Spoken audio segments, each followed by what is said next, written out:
May 13th, 1974. Today was a day that I'll remember for the rest of my life.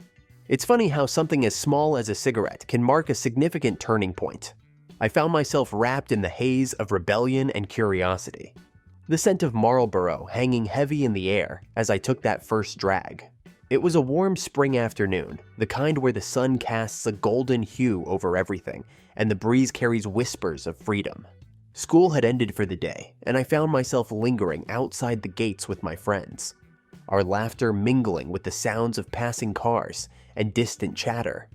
Tommy, always the risk-taker, pulled out a pack of Marlboro Reds from his pocket like it was no big deal. The red and white packaging seemed to scream defiance, a symbol of breaking free from the constraints of authority. We gathered around him, eyes wide with anticipation and a hint of nervousness. As he lit up, the flame danced in the wind, casting shadows across his face. The tip of the cigarette glowed like a beacon, drawing us in like moths to a flame.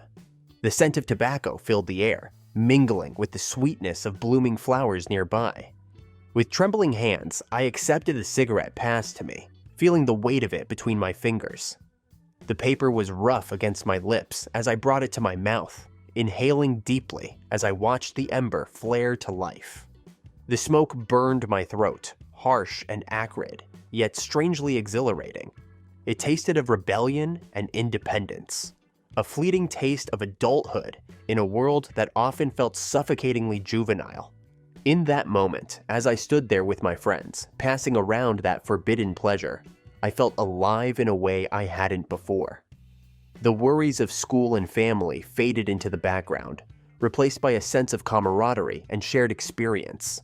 But as the last embers died out and we stubbed our cigarettes against the pavement, reality came crashing back in. The taste of smoke lingered on my tongue, a bitter reminder of the consequences of our actions. Yet despite the guilt and uncertainty, I couldn't shake the thrill of that first smoke. It was a taste of something forbidden, a glimpse into a world beyond the confines of adolescence.